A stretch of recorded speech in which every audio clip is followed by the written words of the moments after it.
Des affrontements entre les forces armées de la République démocratique du Congo et les rebelles du mouvement du 23 mars M23 auraient pris aux environs de 6h30 de ce mardi 31 janvier 2023 dans l'entité de Kishiche dans les territoires de Rutshuru dans la province du Nord Kivu. Des sources locales indiquent aux environs de 6h que des détonations en armes lourdes et légères ont commencé à se faire attendre dans cette entité située à quelques kilomètres de la cité de Kichanga sous contrôle des M23 à territoire de Massissi. Jusqu'à présent, 9h30, des armes lourdes et légères chantent toujours l'hymne de la mort dans cette entité. Une situation à suivre dans nos prochaines interventions. Cependant, les officiers rwandais membres de l'état-major de la force régionale de la communauté des États de l'Afrique de l'Est ont été en jeu de quitter les sols congolais, a déclaré le général-major Sylvain Ekenge, porte-parole de l'armée.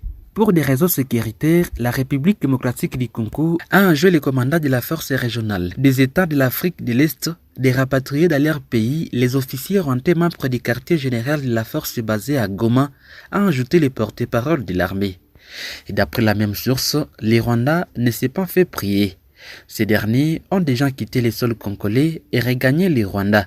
Suite à cette décision, les Rwandais ont rappelé tous ces officiers faisant partie de tous les mécanismes régionaux basés à la République démocratique du Congo. La veille, les forces armées de la République démocratique du Congo rapportaient la présence aujourd'hui dans les Massissi des corps expéditionnaires des forces spéciales de l'armée rwandaise chargés de commettre un autre massacre ciblé contre des troupes congolais afin d'attribuer ces actes ignobles aux forces armées de la République démocratique du Congo et de trouver un alibi convaincant pour justifier devant l'opinion internationale la présence de troupes d'agression rwandaises en RDC.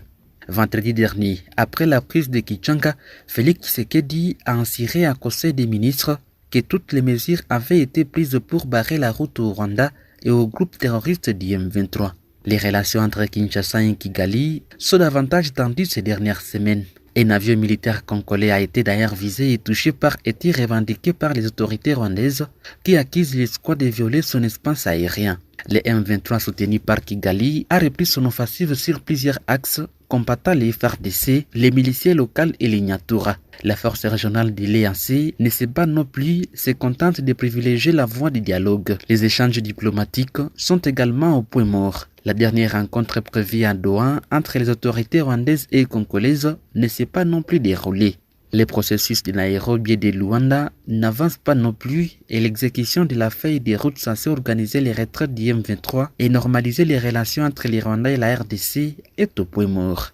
De l'autre côté, la première demande de liberté provisoire du désormais ex-conseiller privé de Félix Tshisekedi a été rejetée au niveau de la chambre du conseil. Sa défense, qui n'évolue pas vaincue, s'apprête à introduire une nouvelle requête. Accusé d'espionnage et d'atteinte à la sécurité intérieure du pays, Fortina est incarcéré à Mankala après une série d'auditions à l'Agence nationale des renseignements et au parquet. Très influent dans les cercles du pouvoir actuel à la République démocratique du Congo, Bisseli a connu sa descente en affaires après une interview réalisée avec les journalistes à l'EFOCA.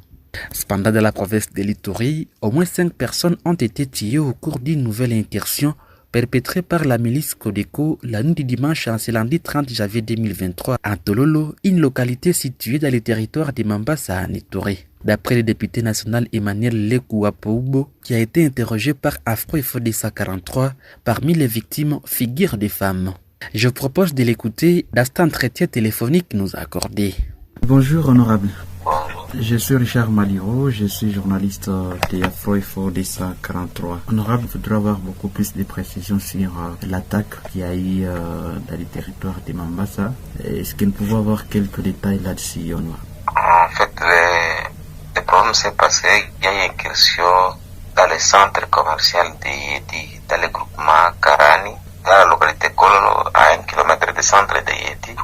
Karani, chefferie Walasekaro, territoire de Mambasa, c'est là où on a tué la population par les éléments des forces de Codeco. Ils sont entrés vers 22h la nuit et ils ont surpris la population.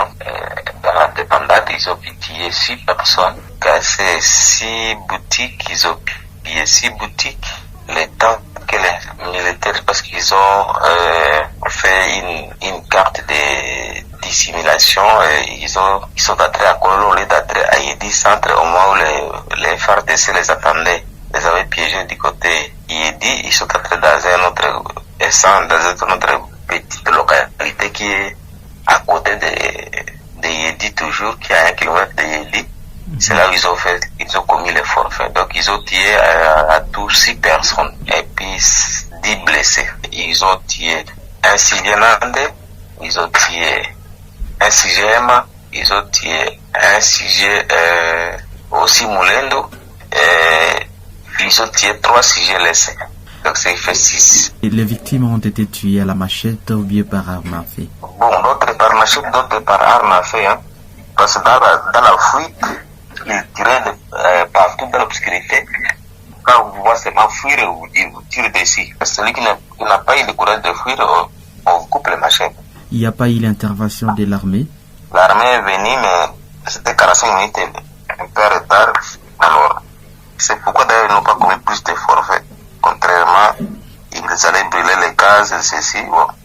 C'est comme ça ils ont pris fuite avec les marchandises qu'ils avaient déjà ramassées. Et donc c'est grâce à l'intervention de l'armée qu'on a pu limiter les dégâts? Oui, c'est grâce à de l'armée. Et après ces forfaits, les rebelles ont pris quelle direction?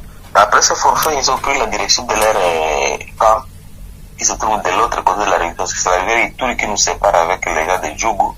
Ils ont pris vers la direction de Djougou. Honorable, la situation maintenant pour le moment dans la région, comment il se présente? Je viens d'avoir le rapport des commandants de la police. Ils sont bien ce matin. Il y a un calme apparent. Ça fait des attaques répétitives autour de Mambasa. Vous pensez que ces attaques seraient dues à quoi, par exemple, honorable? Bon, les attaques seraient dues à quoi? Ça, c'est seulement ce qu'on peut dire. Ce sont des gens qui se recherchent dans les pillages et de leur côté. Les gens ont tous fui le village. Maintenant, il manque quoi manger. Il manque quoi faire. Comme ça, ils cherchent là où il y a une petite agglomération pour venir attaquer, tuer et puis piller. C'est ça. Voilà, il n'y a pas vraiment une place pour dire non, il y a une guerre quelconque entre les ethnies, non. Sauf que leur tendance n'est qu'une tendance de recherche de survie. Voilà, pendant ce temps, il y a des milices dans la région qui ont signé les cessez-le-feu, mais aussi l'acte d'engagement. Les mêmes d'ailleurs ont signé le cessez-le-feu. Ce sont eux qui ont signé le cessez-le-feu. Les premiers à signer les premiers à aller à Nairobi. Voilà, attaque élite de la région, quel conseil pouvez-vous avoir? Parce que visiblement ce sont des fils de la région qui sont en train d'adhérer dans ces mouvements rebelles. Bon, ce mouvement rebelle, en réalité, c'est un mouvement qui est spécifiquement l'Indo. Pour quel objectif? Et même la guerre, je ne sais pas moi, personnellement. Parce que, en réalité, la guerre qu'ils sont en train de mener n'a pas un objectif précis.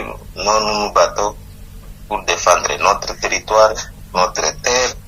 Nous nous battons contre les Bahema, contre les envahisseurs. Ça va vous amener à quoi? Il n'y a pas un objectif précis. Donc c'est ça le vrai problème. On ne comprend pas. Laissez alors de vous battre. Ils sont les premiers à dire non, nous avons cessé. Mais ils continuent à tuer. Mais là, je comprends que ce qui reste pour eux n'est que les pillages. Ils sont déjà habitués au bout de la loi de la facilité. Quand nous condamnons cette situation, parce que la chevalerie Walais, c'est qu'on n'a pas de compte à rendre, soit au Lendo, soit au Codeco, pour quoi que ce soit. Bon, je regrette ça, mais je demanderai au gouvernement d'intervenir, de faire le nécessaire pour augmenter encore le nombre des éléments et pour contenir la part de tous ces miliciens Codeco. Merci beaucoup, honorable. Honorable Emmanuel Lekou, nous rappelons que vous êtes en direct de Afro Ifodissa 43. Merci d'avoir répondu à nos questions. Madame, messieurs, c'est par là que nous arrivons à la fin de cette émission. Merci à vous toutes et à vous tous qui ne cessent de nous laisser vos commentaires. Merci à Monsieur Presse Jean-Pierre, Jonas Mansila, Vessa, Sierrola, Paul Bill, Didier Eboma, Presse et tous les autres. Merci de liker et partager la vidéo.